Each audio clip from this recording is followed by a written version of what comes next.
Capítulo 2. La Edad Media. Comprendida desde la caída de Roma, año 476 después de Cristo, hasta la caída de Constantinopla, año 1453 después de Cristo. Introducción. Roma decayó debido a la degeneración interna de todo el sistema romano, y diríase que estaba lista para ser derrotada por invasores fronterizos que estaban ansiosos de caer sobre ella. Después de la muerte de Constantino en el año 337 después de Cristo, las fronteras del Imperio Occidental fueron derribadas y los enemigos comenzaron a entrar por todas partes, posesionándose del territorio y estableciendo reinos independientes. A la caída del imperio le siguió una época de confusión y desmoralización social, intelectual y política, pero después un gradual despertar cultural. Cambio en el arte. Los artistas dejaron de usar la perspectiva, característica que los romanos habían usado en sus pinturas y mosaicos. Surgió el arte bizantino, que se caracterizaba por el uso de colores brillantes, figuras estereotipadas y temas marcadamente religiosos. Buscaron temas espirituales y dejaron a un lado la naturaleza y la importancia de la gente. La gente se convirtió en símbolos y no en seres reales. Idealizaron al hombre. Comienzan a surgir los monasterios y se multiplican para convertirse en depósitos del pasado. Gracias a ello, la Biblia fue preservada, al igual que los antiguos manuscritos de los clásicos griegos y latinos, los cuales fueron copiados muchas veces.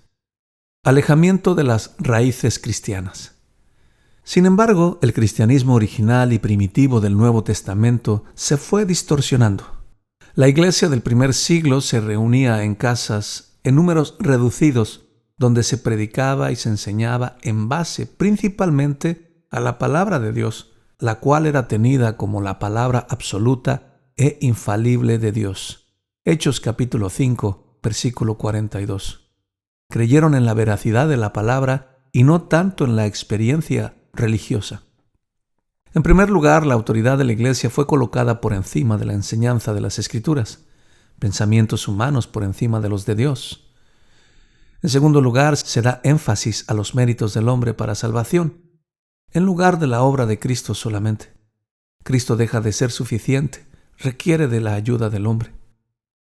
En tercer lugar, se levantó el problema de la ley de Dios en contra de la del Estado y especialmente cuando ellas entraron en conflicto. En cuarto lugar, la Iglesia proveyó un número considerable de hospitales y otras instituciones de caridad. En quinto lugar, el bautismo cristiano no tuvo significado solamente espiritual, sino social y político. Solo una persona bautizada era aceptada completamente como miembro de la sociedad europea. Se daba a entender estado bautizado. Un judío era no persona. En este sentido, no podía ocupar un cargo o trabajo digno y solo se le permitía estar en ocupaciones prohibidas por la ética y la moral. Por ejemplo, préstamo de dinero. La música en la iglesia. La iglesia cristiana se alejó de la antigua música romana debido a su relación con las ceremonias y prácticas de costumbres paganas. En la música primitiva prevalecían fuertes elementos humanos. Ambrosio, obispo de Milán en el siglo IV, compuso himnos y enseñó a su pueblo a cantarlos, construyendo una innovación en aquellos días. Gregorio el Grande, 604 después de Cristo, dio inicio al canto gregoriano, llamado también canto llano. Se remonta a los primeros siglos de nuestra era, al final del período de las persecuciones, cuando la libertad definitivamente otorgada a la Iglesia permitió a los cristianos profesar libremente su culto. El Papa Gregorio el Grande fue quien lo organizó en su forma definitiva y le dio su nombre. Durante largos siglos, en toda la Alta Edad Media, representó casi exclusivamente el arte musical. Su expresión era impersonal, mística y espiritual, y fue aplicada en los cultos hasta tiempos recientes. Intentos de reforma social. Los cristianos luchaban por continuar con la filosofía de Cristo expresada en la siguiente oración: están en el mundo, pero no son del mundo. Los cuales permitían un estilo de vida en armonía con esta oración, creándoles al mismo tiempo un serio conflicto entre la ley de Dios y la ley del Estado que más arriba hemos mencionado. Esto fue un reto para los cristianos frente a las cosas materiales y forma de vida. Francisco de Asís, 1182-1226. Fundador de la Orden de Frailes Menores, dueño de un elevado espíritu caritativo, comprendiendo los efectos corruptores del dinero, prohibió a sus seguidores recibir dinero alguno. La Iglesia hizo intentos de controlar los abusos del dinero en la sociedad medieval. Primero, trató de prohibirlo y luego quiso limitar las tasas de intereses. Después, con el apoyo de los soberanos, intentó poner precios justos. La enseñanza medieval de la Iglesia exaltó la virtud del trabajo honrado, ya que en este periodo mucha gente, influenciada por el ascetismo de muchas corrientes filosóficas tomadas del cristianismo, se volvieron desinteresadas por el trabajo y el progreso y se hicieron místicos y mendicantes, colocándose en el otro extremo, la ociosidad, que se extendió por casi toda Europa. Se unen Iglesia y Estado. Hasta los días de Constantino, el Estado estaba establecido sobre bases no cristianas, y en la Iglesia no había signos de fusión entre la Iglesia y Estado. Pero en la medida que la Iglesia creció y recibía la protección del imperio, las cosas fueron complicándose cada vez más. La Iglesia iba ganando ascendencia sobre el Estado. Europa era considerado como el reino de Cristo, y es aquí donde se produjo la discriminación religiosa entre los bautizados y no bautizados. La confusión en el gobierno humano ciertamente existió en la Edad Media, cuando el Estado y la Iglesia se mezclaron. La Iglesia era omnipresente en Europa. No fue sorprendente entonces que ella trabajase con la sociedad como tal, especialmente entre sus dirigentes. Un ejemplo notable fue Carlomagno, 771 después de Cristo. Hijo de Pepino el Breve, fue quizá, más que cualquier otro soberano de la historia, el verdadero jefe de todas las cosas en su época. Guerrero de excepcionales dotes, sus dominios alcanzaron a toda la Francia moderna, Bélgica y Holanda, casi la mitad de Alemania moderna y Austria-Hungría, más de la mitad de Italia y una parte del noroeste de España. Era tan grande militar y estratega que la conquista era solo una parte de su ocupación.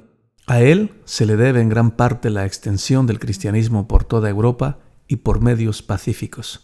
Dominó el hemisferio del antiguo Imperio Romano, significando su época un paso adelante en su cultura. Carlomagno edificó iglesias impresionantes, alentó a los eruditos que pertenecían al clero e hizo que el diezmo fuera obligatorio, lo que proveyó fondos a la administración eclesiástica. Así coexistieron ambos poderes, el de la Iglesia y el del Estado, completamente, incluso culturalmente. Renacimiento y Reforma. Paulatinamente surgió un despertar ulterior del pensamiento cultural, así como también de la piedad, y se avanzó lentamente hacia dos grandes movimientos contrastantes que también definieron la historia hasta nuestros días: los elementos humanísticos del Renacimiento y la Reforma. En 114 se construye la abadía de Sendris en las afueras de París, que prepara el camino a un paso más del despertar cultural de la Edad Media. La Iglesia continúa alejándose cada vez más de la enseñanza del cristianismo original. Gradualmente se va acentuando la autoridad de la Iglesia sobre las Escrituras. En cambio, en la Iglesia primitiva, la autoridad descansaba solo en la Biblia. Tomás de Aquino nació en Aquino, en la provincia de Nápoles, en el año 1225, de una familia linájuda, llamado también el príncipe de los filósofos escolásticos. Este monje dominico fue la expresión viva del pensamiento y del gran desarrollo de su tiempo, en que brilló como uno de los más eminentes escolásticos formados en las famosas escuelas escolásticas, llamadas también escuelas de filosofía escolástica, en las cuales enseñaba las 7 artes liberales, reunidos en 2 grupos llamados el trivium y el quadrivium. El trivium, que abarcaba el estudio de la gramática, la lógica y la retórica, y el quadrivium, que abarcaba el estudio de la aritmética, la geometría, la música y la astronomía.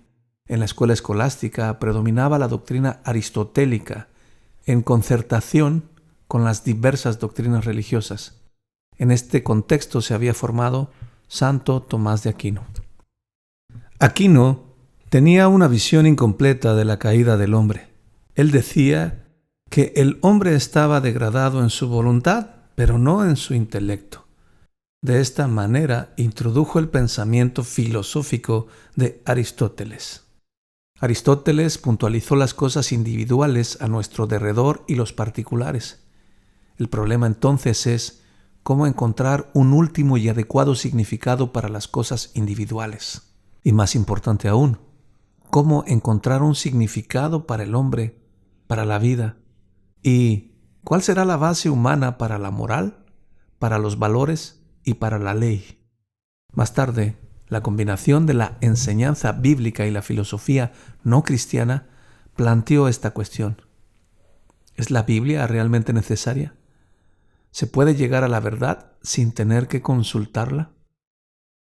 La filosofía se fue acentuando más por encima del escrito está y de lo que Dios dijo, y el hombre entonces comienza a colocarse en el centro y cada vez más la Iglesia sobrepone su autoridad a las Escrituras, enseñando que la salvación dependía más de los méritos de la gente que de la obra redentora de Cristo. Gradualmente surgió un elemento humanístico y se llegó a la conclusión de que lo que la Iglesia decía era igual a lo que la Biblia decía.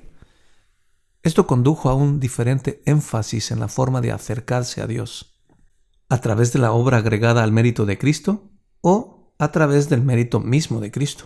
Esto dio lugar a una reacción contra estas distorsiones del cristianismo original y aparecieron primeramente John Wycliffe. Empezó el movimiento en Inglaterra en favor de la Reforma. Nació en 1324 y se educó en la Universidad de Oxford. Siendo doctor en teología, dijo lo siguiente: la Biblia es la autoridad suprema. John Hus, en Bohemia, Checoslovaquia, nacido en 1369 y martirizado en 1415, dijo lo siguiente: la Biblia es la única autoridad concluyente. El hombre debe llegar a Dios solamente mediante la obra de Cristo. Humanismo. La idea central es que tenemos la absoluta verdad en contraste con la relativa verdad. El hombre parte de su autonomía.